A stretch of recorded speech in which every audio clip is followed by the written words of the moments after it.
This is an essay from Tripp's Substack titled The Perfect Storm: Why Liberal Christianity Faces an Existential Crisis.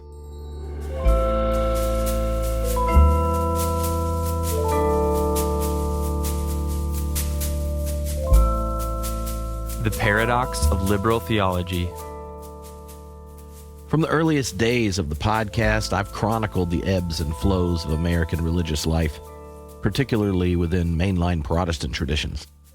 Throughout these decades, a puzzling contradiction has persisted. As liberal Christian institutions decline, liberal theological production flourishes. The seminaries may empty, but the presses run hot with volumes of thoughtful, creative theological work.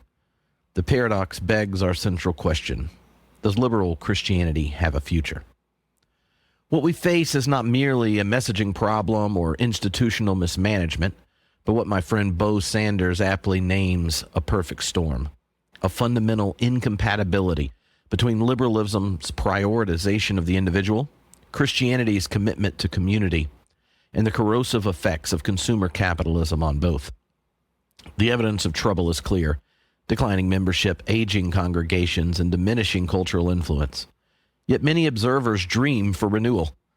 Let us examine the elements of this perfect storm to understand what's at stake. The historical context: liberal theology's mediating role. From its inception, liberal theology positioned itself as what Gary Dorian calls a third way between orthodox overbelief and secular disbelief.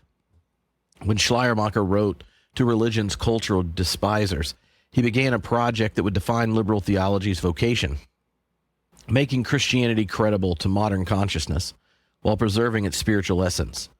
This mediating strategy succeeded marvelously for a time. Liberal theologians struggled to ward off secularization while accepting modern intellectual culture's judgment against mythical consciousness. By adapting secular thought forms, they sought to salvage what they considered Christianity's enduring truths. The great social gospel theologians like Walter Rauschenbusch saved Christianity by harmonizing it with science and modern society, as Bernard Milan noted. But they did not make Christian thinking integral with modern thought. The two sources remained in tension. This approach worked when Christianity still dominated culture and its basic framework was widely understood, even by critics. But what happens when religious consciousness itself becomes a minority opinion? When Christian symbols no longer resonate in broader culture? When the institutional forms of religious life grow culturally obsolete? Here lies the root of our current crisis. The intellectual vitality paradox. As Gary Dorian astutely asks, if liberal theology is self-liquidating, why is there so much of it? The scholarly output remains impressive. For creativity, breadth, depth, scale, and insight, the constructive programmatic works of contemporary liberal theologians compare favorably to those of any major theologians of any generation. Until recently, authors like Marcus Borg or John Shelby Spong reached substantial audiences. The intellectual apparatus remains sturdy should one care. Yet this vigor exists alongside institutional decline, creating what Catherine Keller calls liberal theology's double bind. To the extent theologians work on the cutting edge of their discipline, they lose their traditional constituencies in religious communities. Conversely, when they write in and for religious communities, they're sucked into the dogmatic drag, the vortex of swirling symbols and insecure institutions. Stephen Webb captures this predicament with elegant precision. Liberal theology is too secular for religious believers, too religious for secularists, and too academic for non-theologians. In attempting to speak to everyone, liberal theology finds itself speaking effectively to almost no one. Its very mediating function has become its greatest liability. It's worth noting the oddity of the phrase liberal mainline Protestantism. Despite the efforts of the denominations, theologians, and clergy, the people in the pews are hardly liberal, with 55% voting for Donald Trump in the last election. Only the Episcopal Church and the United Church of Christ denominations had a small majority of members vote for Harris. Given the precipitous decline and aging of mainline churches, they grow increasingly marginal to culture at large.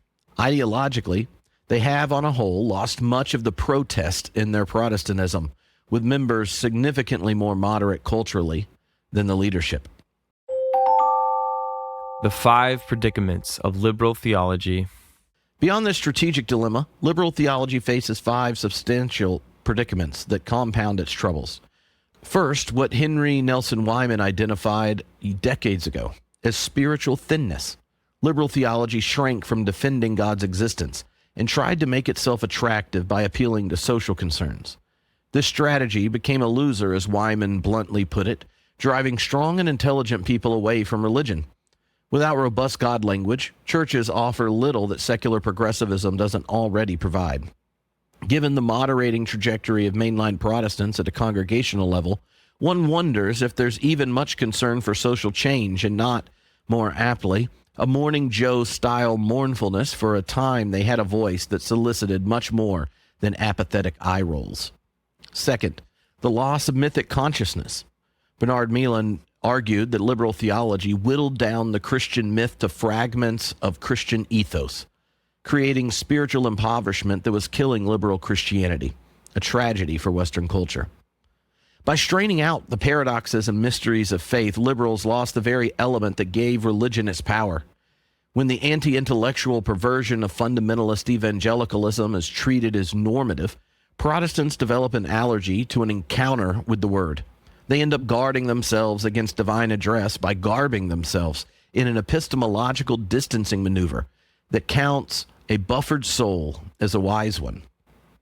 Third, the double bind problem, mentioned earlier, which leaves theologians caught between academic credibility and religious relevance, unable to fully satisfy either constituency.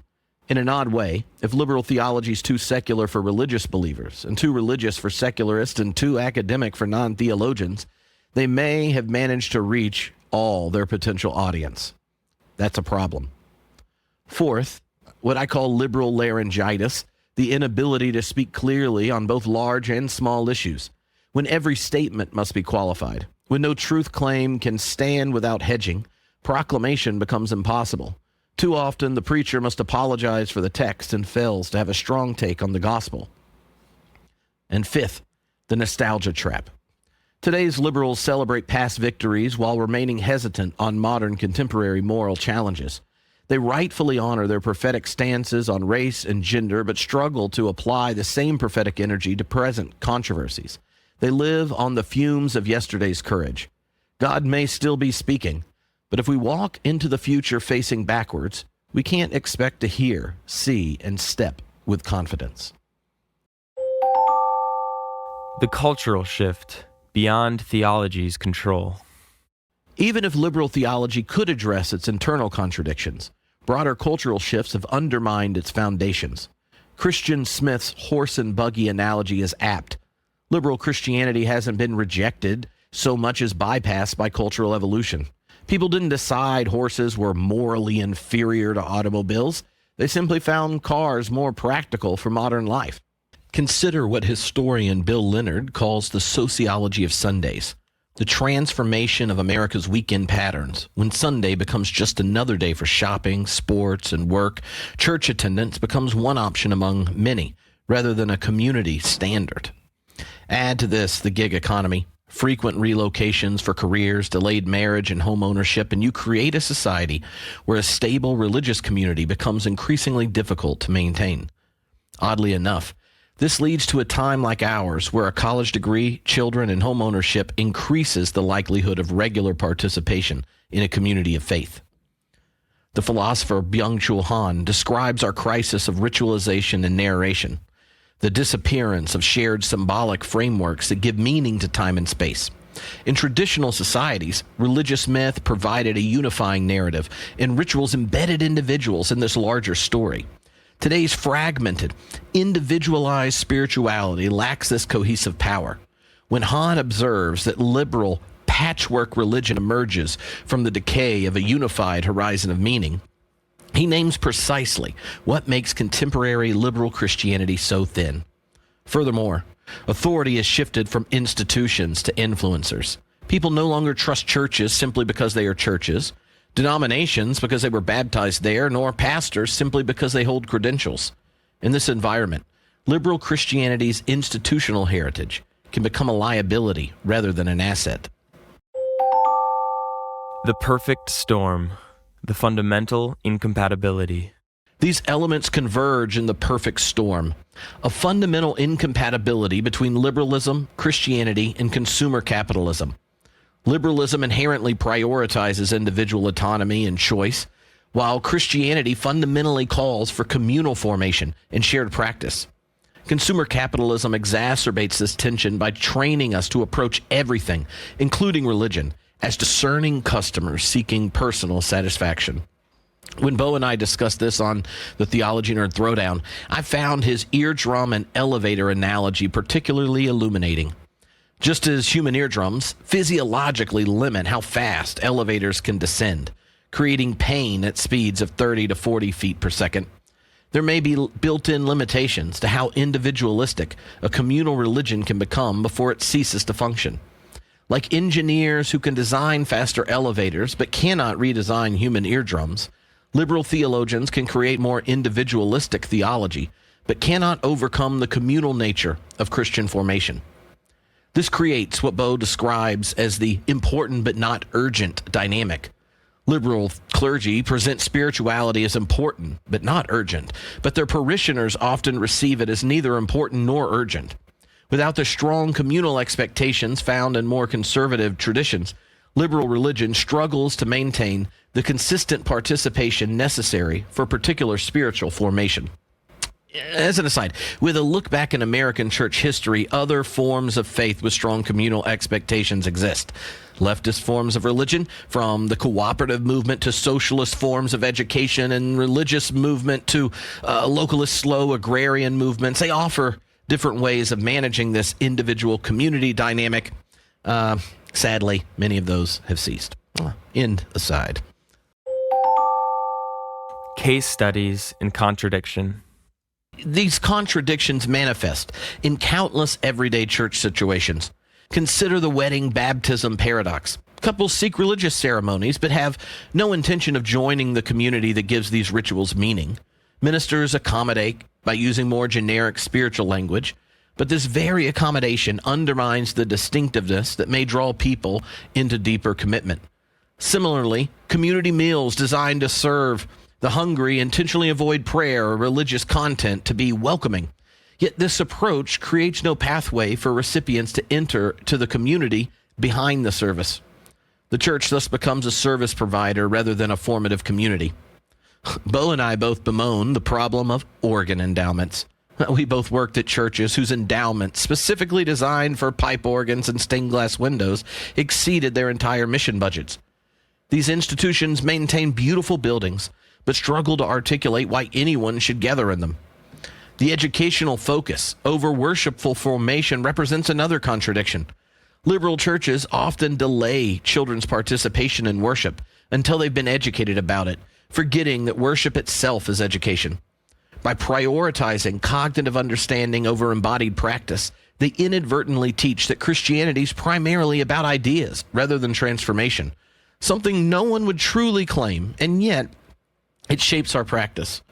When kids born into the congregation move from the nursery to Sunday school to youth group and confirmation before ever finding themselves in the worshiping body, we cannot be surprised when they follow our lead and continue to take communal worship as optional.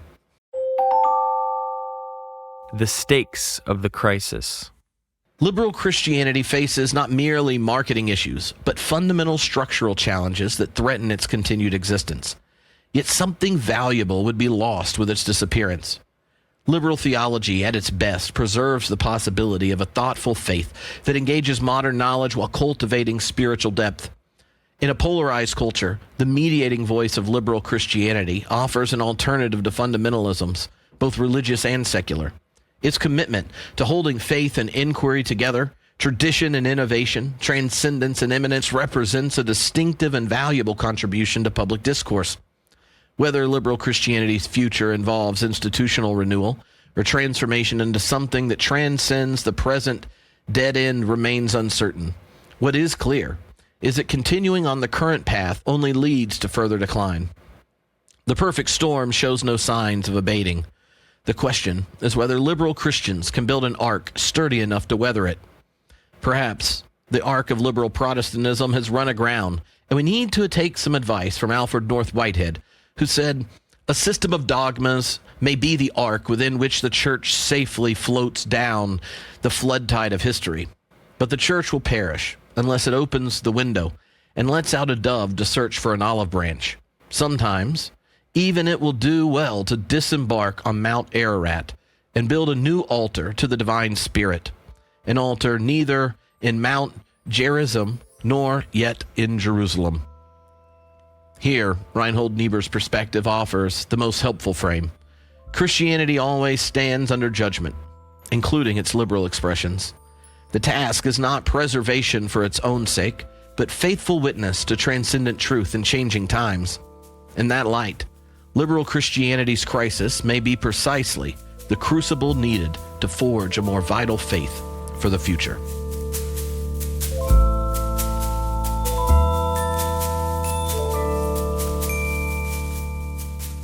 If you'd like to hear more content like this, you can join the Substack at processthis.substack.com. There you can join over 80,000 people on the Process This newsletter. Supporting members get access to ad-free versions of the podcast and invites to live streams and Q&As. Thanks for listening.